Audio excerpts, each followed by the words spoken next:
Historias que inspiran, legado que perdura.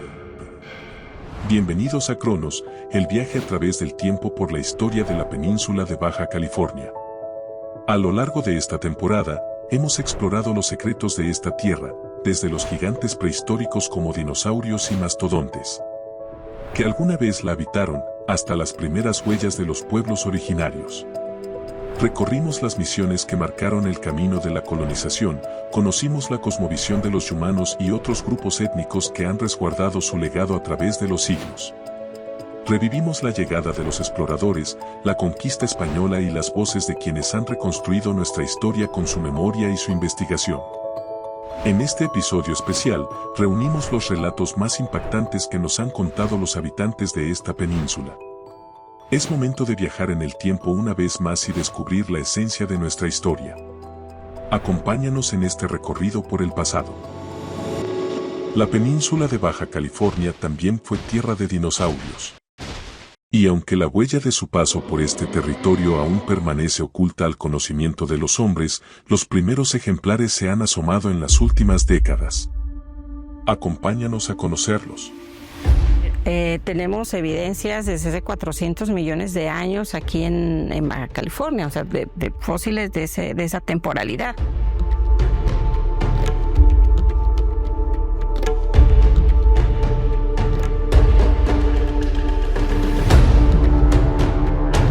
La formación El Gallo, que es la parte terrestre del Cretácico tardío, pues donde se han encontrado los dinosaurios, donde se han encontrado otros organismos, que lo que más se conoce son los dinosaurios, pero se han encontrado estos troncos petrificados que son muy abundantes también en la región y una infinidad de organismos, o sea, lagartijas, cocodrilos, mamíferos.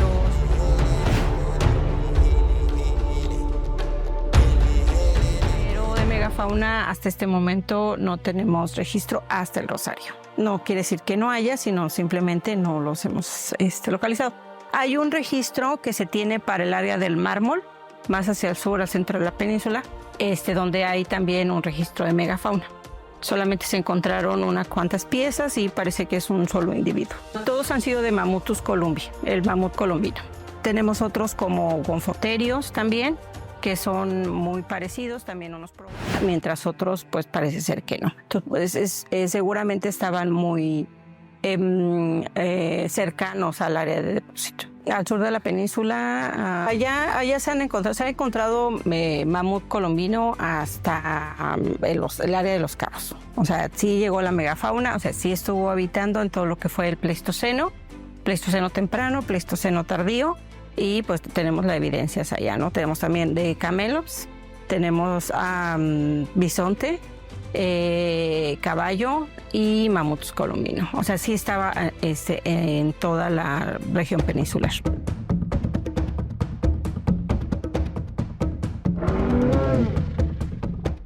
Bueno, es que no hay evidencia ahorita de una interacción, no hay evidencia de los análisis. Creemos que son de carroñeros o de carnívoros. Ahí, entonces eso es lo que estamos trabajando en este momento. Muchos de estos hallazgos es gracias a las denuncias ciudadanas. O sea, ellos conocen su territorio, los encuentran, entonces hacen la denuncia ante el INAH y nosotros vamos para allá y los revisamos. Es de la Facultad de Ciencias Marinas de la década de los 60, que fue con el descubrimiento de un mamut en Tijuana.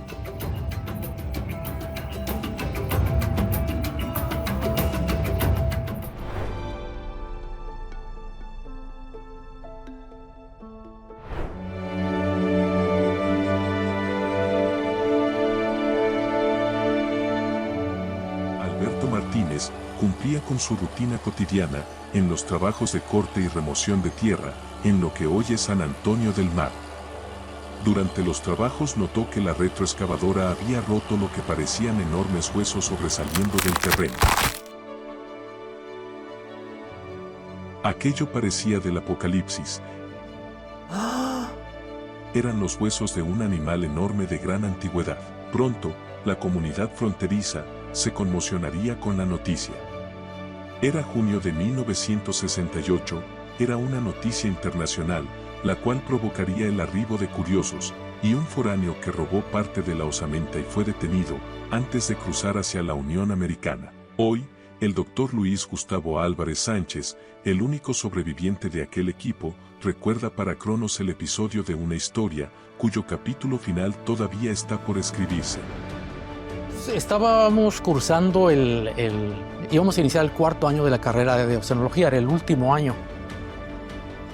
Y en junio de 1968, pues ya prácticamente los estudiantes de ciencias marinas habíamos salido de vacaciones. Muchos ya se habían ido porque eran de fuera de Ensenada. Y quedábamos 3 o 4 estudiantes. Yo provengo de Tijuana. Y algo que se metía en la tierra, que pues era redondo, al explorar un poco vimos que era una especie de colmillo. Y dijimos, esto puede ser restos de algún elefante o de parís. Pues íbamos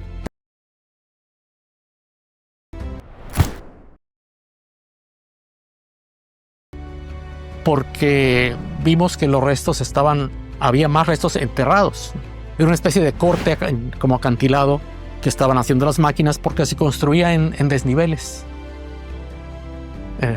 Las casas, entonces las zanjas iban así. No existe todavía artículo alguno, excepto pues las pláticas, la difusión que se ha hecho por los medios, las pláticas, y es todo. Faltan los documentos formales que describan, y yo creo que tenemos un compromiso importante con esa parte de la historia tan desconocida y novedosa de Tijuana, que repito, pasaron 50 años para que lo retomáramos y pues esta es una buena oportunidad, creo yo. Pues la evidencia que tuvimos así lo indica. Ya no hubo tiempo ni recursos para seguir explorando. Recuerdo que hay documentos que relatan los esfuerzos de algunas personas de Tijuana y en general de la UABC ya, como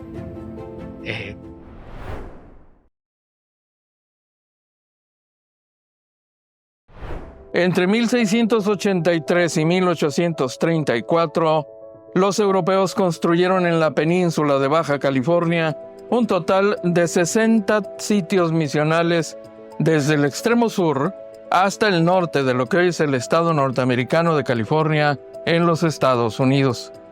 Hoy, 341 años después, en Cronos hemos querido presentarles un análisis de este proceso histórico y su influencia cultural en la definición de una identidad peninsular en voz de los representantes del Instituto Nacional de Antropología e Historia en los estados de Baja California y Baja California Sur, el antropólogo Jaime Vélez Storey. Se trata de una serie de 4 programas complementados con un capítulo dedicado a la comunidad de Loreto, sede de la primera misión, Nuestra Señora de Loreto, la capital inicial del proyecto misionero.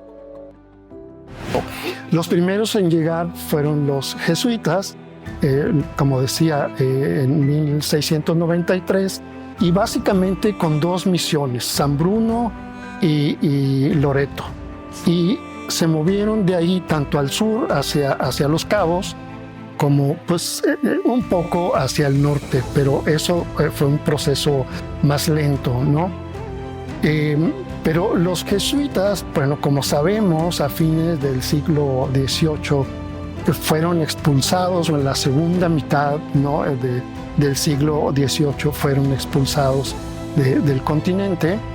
A ellos les sucedieron los franciscanos, la orden de los franciscanos, que le dieron continuidad a esta primera etapa de los jesuitas. Pero ellos estuvieron muy poco acá. En realidad estuvieron escasos 6 años y dirigieron sus intereses a lo que se denominó Alta California, porque tanto para jesuitas como para franciscanos y después dominicos, la empresa fue una empresa muy difícil. Todos sabemos lo que es la geografía. Dependían de los oasis, de lugares donde hubiera agua, dependían también de que realmente entraran en contacto con la población nativa en el sentido de apoyarse en ellos y tratar de realizar la misión evangelizadora.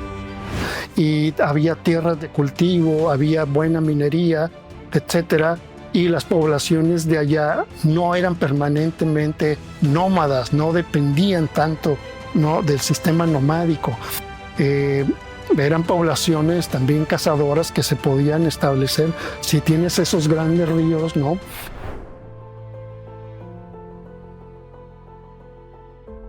Y había más agua, había más posibilidad. San Javier tenía también un oasis muy importante, que luego San Javier o Todos Santos pudieron haber también servido de distribución a otras misiones como San Luis Gonzaga en la parte del valle, ¿no? Y sumado a la soledad.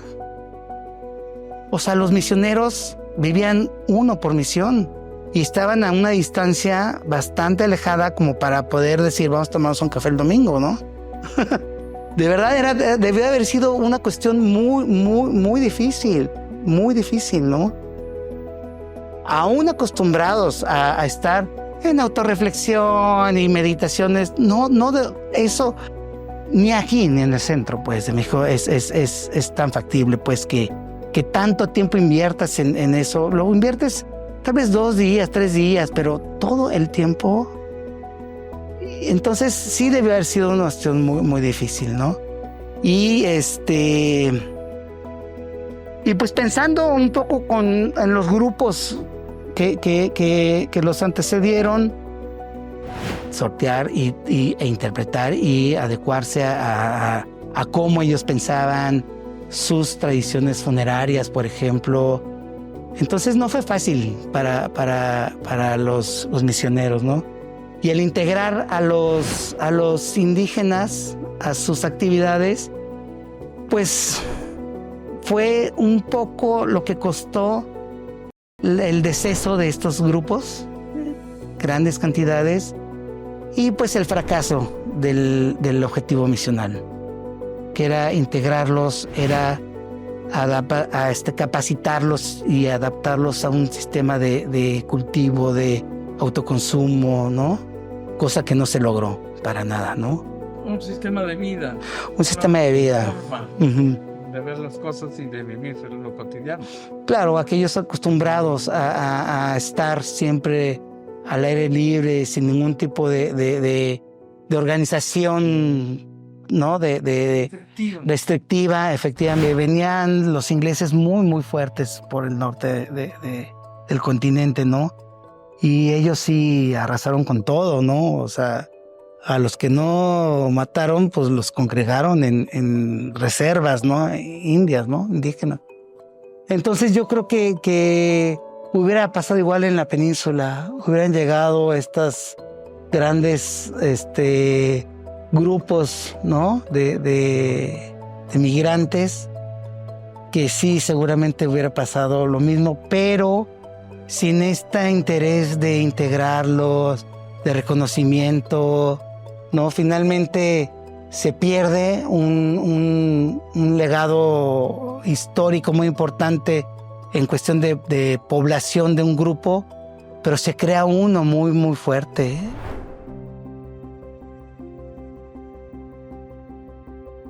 Loreto, Baja California Sur, es un pueblo histórico frente al Mar de Cortés, conocido por la misión Nuestra Señora de Loreto Conchó, la primera misión de las Californias.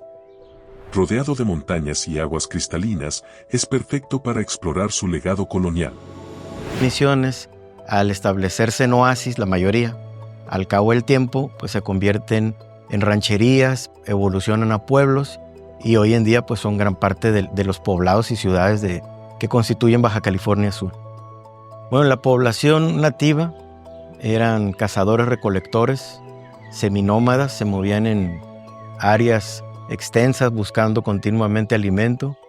Eso fue una de los motivos por los que en este punto del entonces Virreinato de la Nueva España se decide por la institución de las misiones para llevar a cabo lo que le llamaban la reducción espiritual de los indios, que era la conversión, y se da justamente porque a través del sistema de misiones se buscaba atraer y entrar en un proceso de contacto permanente con estos grupos, no habían desarrollado ni la agricultura ni la alfarería, eran sedentarios. Durante algún tiempo, durante algunas semanas, probablemente del mes, alguna ranchería indígena y posteriormente ir rotando, ¿no? ese proceso.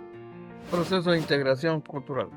Sí, se le denomina proceso de aculturación porque fue justamente la imposición de una cultura y en ese proceso justamente pues se da la pérdida de un conocimiento ancestral, de supervivencia, ¿no? De las rutas de recorrido, de recolección, habilidades de cacería, de pesca, todo el conocimiento que había sido transmitido de generación en generación empieza a trastocarse en el periodo misional al empezar a trabajar los misioneros sobre todo con la población más joven, dejan de recibir mucho de este conocimiento transmitido de forma oral y aunado a ello pues las enfermedades introducidas, la navegación mucho más segura y además bueno la cercanía con los centros mineros del sur pues facilitaba la salida del metal y el ingreso de los insumos para la minería. De esa forma, pues incluso Loreto pierde la categoría de capital del territorio, se traslada al sur e inicia otro proceso ahí demográfico muy fuerte, motivado por la minería y por el comercio marítimo. Posteriormente, ya en las últimas décadas del mismo siglo XIX, al norte de aquí de Loreto surge otro enclave minero, el Boleo, de capital francés, que explota el cobre. Y son de las poblaciones que surgen al margen del proceso misional. Pero son comunidades que surgen a partir de la presencia de esa actividad predominante, ¿no? Sí, sobre todo en el sur.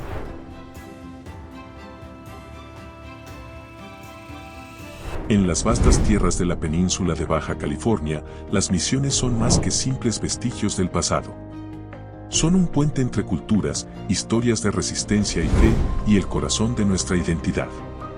Con la guía de un especialista en la historia del arte, exploramos las misiones de la península, su legado cultural y cómo moldearon el espíritu de Baja California.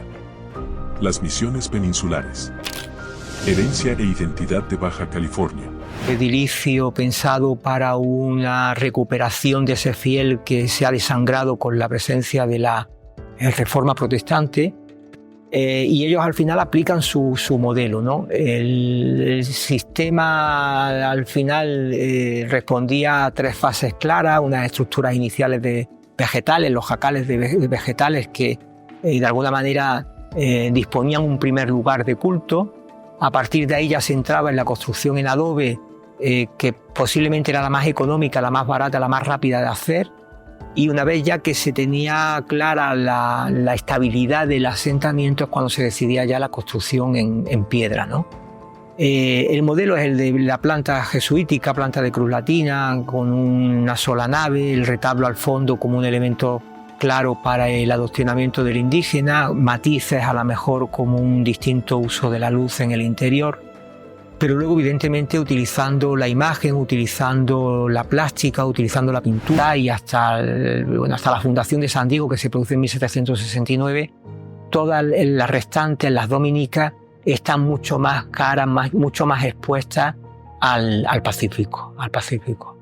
Pero además incluso la función que llegaron a tener, también eso... Bueno, cambian mucho los roles, ¿no? Cambian mucho los protagonistas. Al principio, por ejemplo, no tenemos una figura como es la del ruso que viene bajando por la costa norteamericana, persiguiendo y buscando en realidad hacerse con el monopolio del tráfico de la piel de nutria.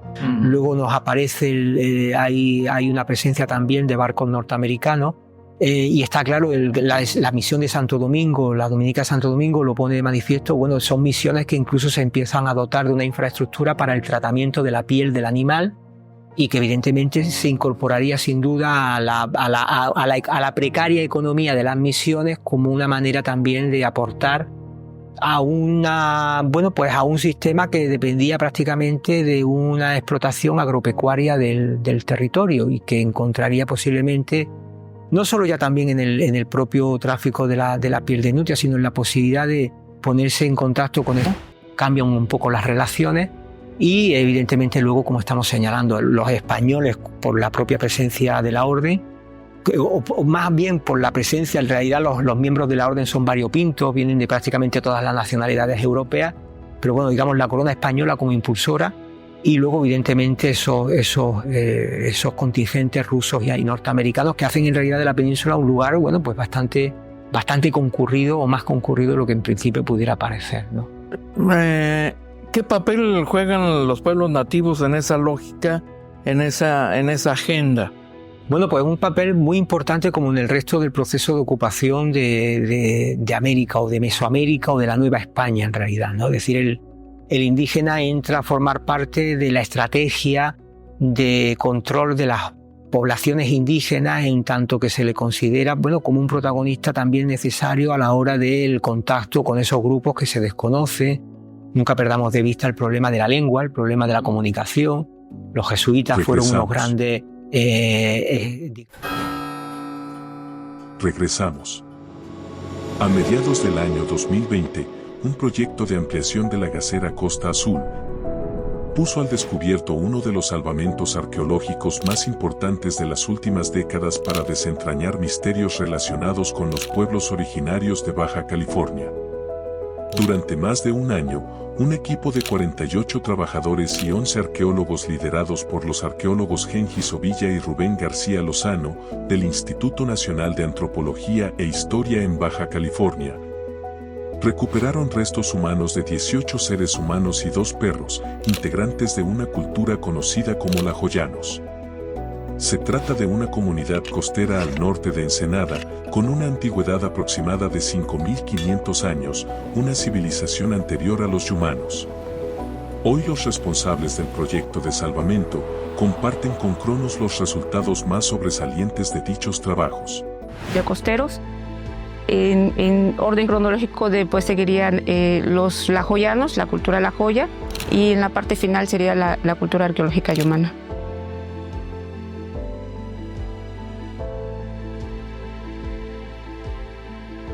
Es importante, no aventuraría a decir como el más importante en Baja California, pero es un hallazgo relevante para poder comprender la historia prehispánica de Baja California, particularmente en la región noroeste.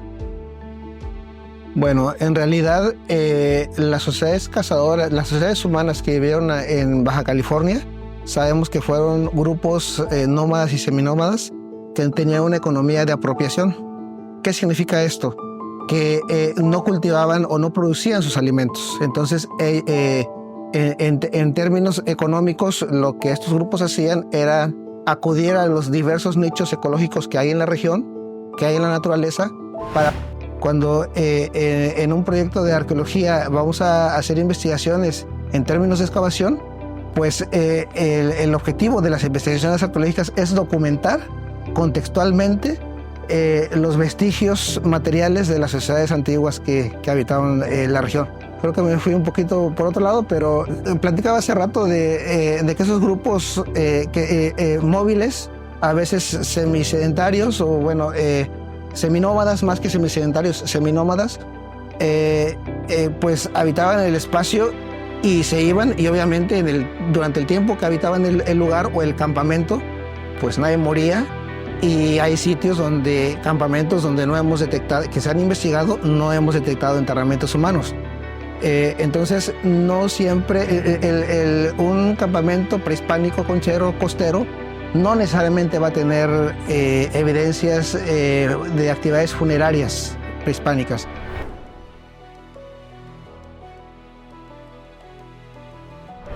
Los yumanos, cuya existencia según los investigadores data de aproximadamente hace 1000 años, son los descendientes más visibles de los nativos peninsulares del norte. La región compartida por los estados mexicanos y norteamericanos de California, Arizona, Baja California y Sonora. En una región donde no hubo aztecas ni mayas o toltecas, los yumanos son los nativos depositarios del legado cultural de la California antigua, aún antes del surgimiento de los Estados Unidos y México como nación.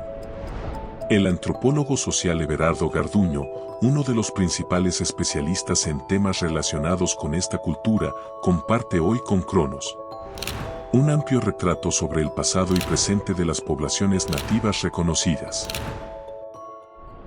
La historia de los pueblos yumanos de Baja California es quizá una de las asignaturas pendientes en cuanto a la visibilización de estos pueblos originarios que son tan poco conocidos incluso en nuestra propia península, y es un tema no solo inevitable sino infaltable en el repaso histórico de los antecedentes más antiguos de la península de Baja California.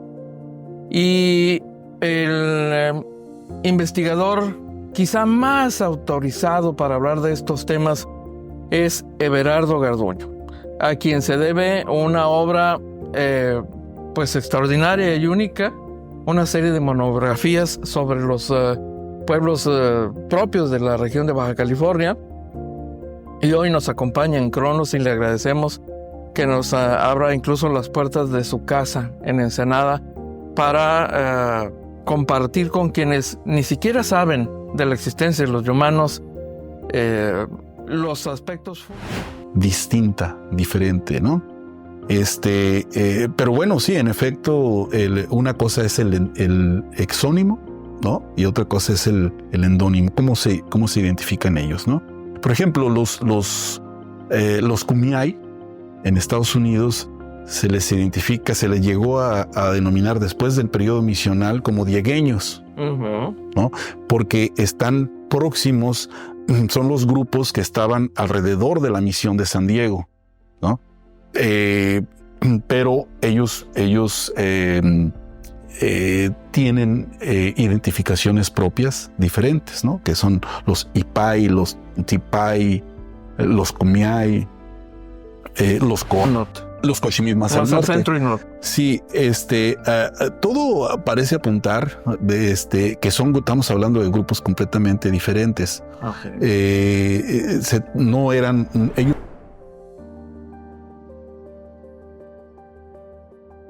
Los cochimíes fueron condenados al olvido tras enfrentar siglos de devastación. Miles murieron principalmente por las enfermedades traídas por los europeos que dominaron la región, y hace un siglo fueron declarados oficialmente extintos. Sepultados en la historia, su existencia quedó relegada a libros y relatos en tiempo pasado. Sin embargo, el debate sobre su desaparición sigue vivo, mientras algunos académicos sostienen que los cochimíes son solo un eco perdido en el tiempo. Un pequeño grupo de descendientes ha comenzado a levantar la voz. Hace aproximadamente un lustro, medio centenar de bajacalifornianos, con una mezcla de fragilidad y determinación, comenzó a gritar al mundo que los cochimíes no han muerto. Afirman que, aunque su lengua ancestral se haya silenciado, su pueblo sigue aquí. Exigen no solo el reconocimiento oficial de su identidad, sino también el respeto y la validación social de su origen ancestral. Su historia no terminó con la llegada de los colonizadores. Su nación, que alguna vez se extendió desde Loreto en el sur hasta el Rosario en el norte, persiste en el desierto central, entre los sitios misionales de San Borja y Santa Gertrudis la Magna. Estas son sus voces y esta es su versión.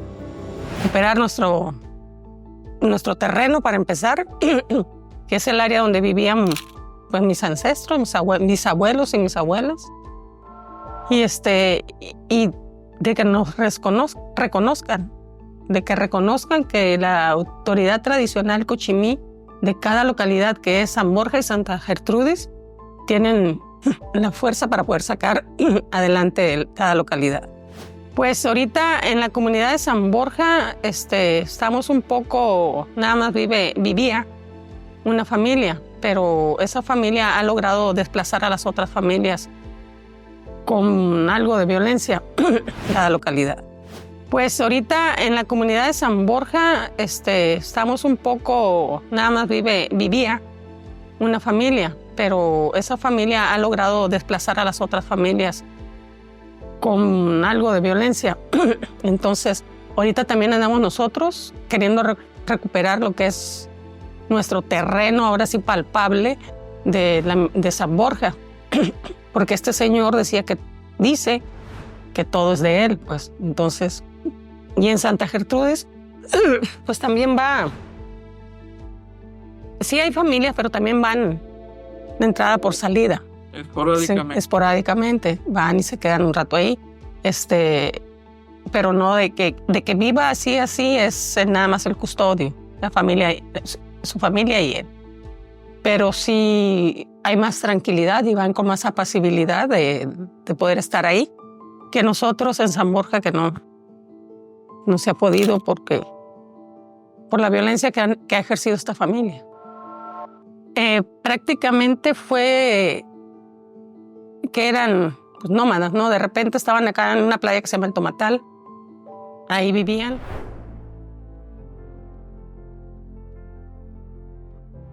Quiliguas, la generación de la esperanza. Desde hace más de 2 décadas surgieron las primeras esquelas que anunciaban la muerte inminente de la lengua quiligua, como antesala de la desaparición de la cultura de los coleu, como se hacen llamar a sí mismos. Hoy, sin embargo, si bien el panorama no ha mejorado sustancialmente, una nueva generación surgida de Leonor Farló, la mayor depositaria de la tradición oral, encarna la esperanza de preservar el legado. El compromiso ha sido asumido por Teresa, su hija, quien es médico tradicional pero además se ha convertido en universitaria y decidió retornar a la comunidad que le vio nacer, armada con el conocimiento como socióloga. El recuento histórico de este pueblo nativo estaría incompleto sin la extraordinaria aportación del oceanólogo Arnulfo Estrada, convertido en testigo del devenir quiligua en los últimos 35 años. Y responsable de preservar la memoria por decisión propia. Estas son sus voces.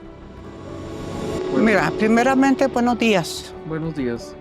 Yo nunca les enseñé a mis hijos porque éramos tan discriminados a todos los indios, así como son discriminados los negros, así éramos también. Somos todavía. Todavía somos discriminados. Entonces yo dije yo nunca les voy a enseñar a mis hijos. Mis hijos nunca sabían que yo hablaba el quiligua. Regresamos. Paipai, los jamás bautizados. Hace 185 años, indígenas asentados al sur de lo que hoy es Ensenada, reaccionaron violentamente a la imposición de los frailes dominicos que pretendieron obligarlos a bautizarse. Y destruyeron la misión de Santa Catalina Virgen y Mártir, ubicada en la actual comunidad de Santa Catarina, el asentamiento más importante del pueblo Paipai. Hoy, casi 200 años después, los descendientes de esos indígenas se identifican con el título de Jaspuipain, la palabra nativa para presentarse como los jamás bautizados, mientras enarbolan con orgullo, y a manera de estandarte, el ejemplo que ilustra su resiliencia y espíritu de lucha. Hoy el objeto de sus reclamos no son los misioneros sino el despojo de sus tierras, la depredación de sus recursos naturales y la exigencia de reconocimiento y justicia. Así viven actualmente y estos son sus afanes.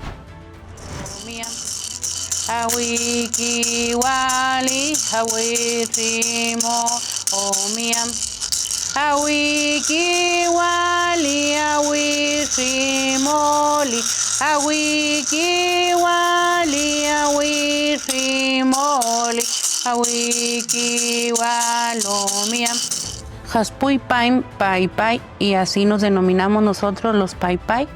No se sepultaban a las personas, sino se quemaban. Y entonces el coyote lo mandaban un mandado y el coyote regresaba antes de tiempo, antes de que terminara de quemar el cuerpo. Y a él lo mandaban para que no hiciera de las suyas, pues. Entonces él llegaba antes de tiempo.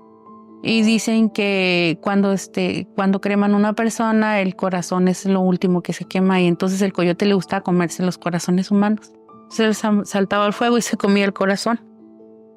Y la creencia es que él quedó como con algo de humano, ¿no? Los corazones humanos. Y ahorita, pues en la actualidad todavía escuchamos una forma diferente, aúlla diferente. Y ya, pues hay muchas que todavía seguimos conservando. Es que nosotros, la raza o nosotros, somos personas como que más conectadas con la naturaleza, con lo natural. Pero a veces nos da pena platicar porque la gente de afuera ya no respeta, ¿me entiendes? Ya si yo empiezo a hablar de cosas de cosas de nosotros, luego ya van a decir que soy chamana o que soy bruja o que soy cosas así. Y pues no es que seamos eso, sino que estamos... Habitante ancestral de la región de Mexicali, comparte raíces con pueblos del sur de California. Durante más de un siglo, ha enfrentado el avance del desarrollo urbano y económico, un proceso que ha reducido drásticamente su territorio y transformado su modo de vida. Entre sus tradiciones más importantes, la pesca ha sido fundamental, no solo como fuente de sustento, sino como un pilar cultural que define su identidad. Sin embargo, la sobreexplotación de los recursos naturales, las restricciones impuestas y los cambios en el cauce del río Colorado han puesto en riesgo su práctica ancestral. Sobrevivir en este escenario y preservar su legado se ha convertido en un reto para las generaciones actuales. Así lo viven los habitantes de Cucapá Mestizo y Cucapá el Mayor, comunidades representativas de este grupo indígena, cuya historia se remonta a siglos atrás y que hoy siguen luchando por mantener viva su herencia cultural. ¿Para qué le voy a echar mentira? Yo de eso sí no sé. Porque Cucapá, todo el tiempo he oído yo, nosotros los de Cucapá es Chapay para nosotros, ¿verdad? Que son Chapay y luego por Chapay. Fíjate, ¿cuál Shakira? Pues esa era la Shakira que había antes, que yo me acuerdo. Y ahora me alegan las muchachas que están jóvenes que no, que ya se usaba no sé qué en mil, quién sabe qué tanto. No, mi hija le dije, pues si no tenían ropa, los pobres dicen, le digo, yo no sé, yo no lo miré, ni mi madre ni nadie, que el vestuario era, el pelo largo se tapaba lo que era enfrente, y todo lo que era las nalgas las cargaban al aire, porque no había vestuario para las Cucapás de antes, los indios de antes. Así platican la historia. Yo no sé si será cierto. Los varones y las mujeres. Los varones y las mujeres. Porque los indios, cuando yo todavía estaba como de unos... Jaciel Soto, que es un muchacho de 30 años, que también es un promotor cultural que está rescatando la cultura. Antonia Torres. Hay muchas personas que entienden la lengua materna. La entienden a la perfección y yo sé que también la hablan, pero como no hay más hablantes, ¿con quién la hablan? Pues es como yo y mi hermano. Yo y mi hermano hablamos inglés y nada más cuando nos ponemos a echar hablamos inglés. Hablamos inglés 100% yo y mi hermano y nomás somos los únicos que hablamos inglés aquí. Nomás cuando nos juntamos, que estamos platicando, conviviendo, hablamos en inglés. ¿Cuáles son las creencias que su madre le contaba? Pues lo que se nos inculcó a mí, que yo le inculco a mi hija y a mi nieto, porque nada más tengo una mujercita, ser muy respetuosos cuando alguien fallece. Eso es lo más que nos encargaban, que seamos muy respetuosos cuando alguien fallece, que no vayamos pintadas, que no usemos aretes, que no estemos riéndonos, que no mastiquemos chicle, que no estemos con los pies abiertos y que seamos empáticos con las personas, que en vez de llevar flores, antiguamente decía mi madre que aquí no se acostumbraba ni a llevar flores ni a llevar veladoras, que porque cuando muere alguien en una casa indígena o en cualquier otra casa, comprendo hoy que estoy más grande, hay que llevar comida, hay que llevar mucha comida o hay que dar dinero si tenemos. Decía mi madre que en aquellos tiempos, pues si tienes 10 gallinas, tú llévale las 10 gallinas porque esa familia está quedando desamparada. Presta tu servicio como puedas, haciendo comida, apoyando. O sea, aquí no se llevan veladoras ni se llevan flores. Aquí.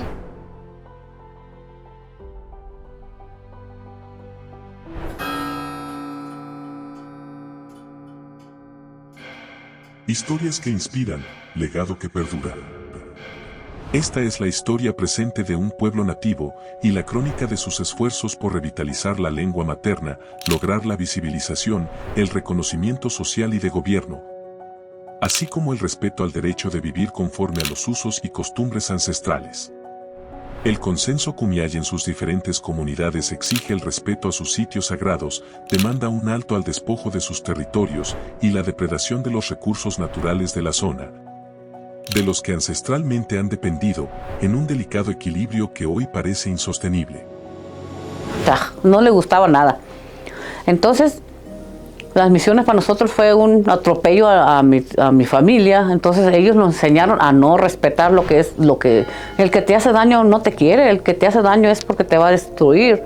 Entonces, ¿cómo vas a ir a adorar una iglesia si ellos fueron los que le hicieron daño a mis familias pasadas? Es lo que a mí me enseñaron. Las escoceses, ¿cómo son? Nosotros somos los verdaderos americanos, porque nosotros somos los americanos. Los que llegaron a invadir también, los escoceses, esos son escoceses, ¿no?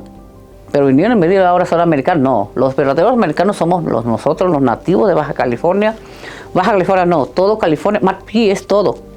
California y California, porque son nuestras tierras donde estaban mis antepasados. Entonces quiere decir que nosotros somos los verdaderos americanos. Y ahora nos dicen que somos los indios. Los indios son de la India. Está mal contada la historia, siempre ha estado mal. Y pues así sigue creciendo y pues ahí va quedando. Pues nadie lo hace, ahí está tirado. Es muy importante, ahí era el lugar sagrado. Ahí hacían los encuentros, las familias. La familia, los clanes que le digo yo. Sí. ¿Se considera un lugar vulnerable al Parque de los Encinos? Sí, ahí falta proteger, pero allí lo tiene el municipio y es muy difícil entrar. Porque cuando se adueñan ellos, pues ¿cómo vas a ir a decir esto es sagrado? Cuando yo una vez trabajé en ese tiempo, vino los que limpian los morteros, todos vinieron a limpiarlos. Porque no cualquiera puede limpiarnos, ¿no? Con una escoba, no, ellos vinieron a resguardarlo. Pero ya en estos gobiernos que hay discriminación total en los gobiernos que vienen ahorita, pues los van desbaratando y les vale gorro, vámonos. Porque ahí vamos a poner una mesa para jugar dominó, vamos. Entonces eso es lo que está pasando. Y no es por desconocimiento, porque tiene que haber un archivo en el municipio donde INA metió el proyecto, hasta dónde era sagrado, dónde estaban los...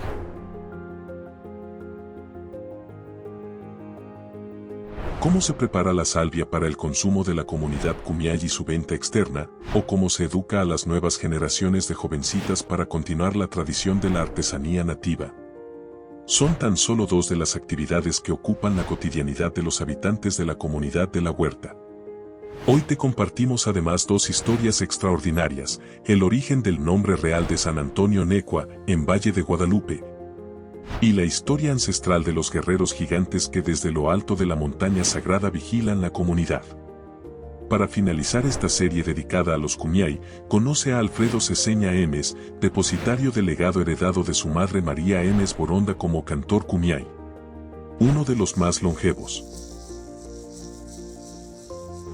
Auka miut moasham, yay michi tipei Kumeyaay siñaushkuish, San Antonio Necua. Mi nombre es Javier. Buenas tardes, buenos días, buenas tardes y buenas noches. Ese es el significado de la palabra Auka. Si la palabra Auka la definimos, la separamos, a Au quiere decir luz y la palabra Ka es una bendición.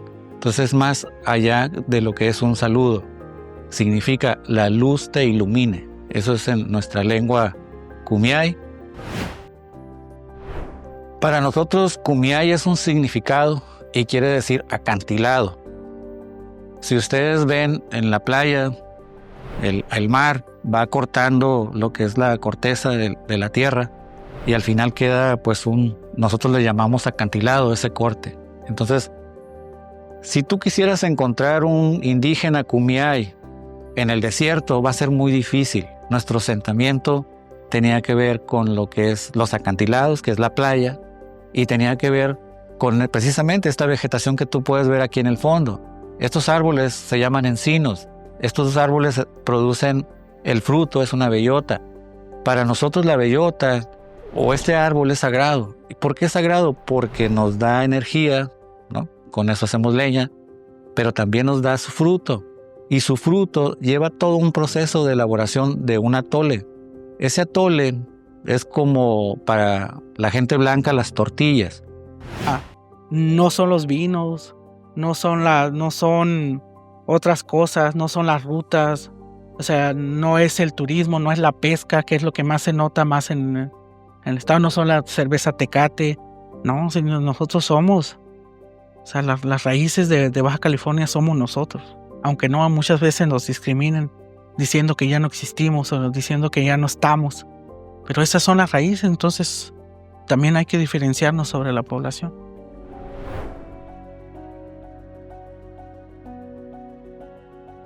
Los humanos del siglo XXI.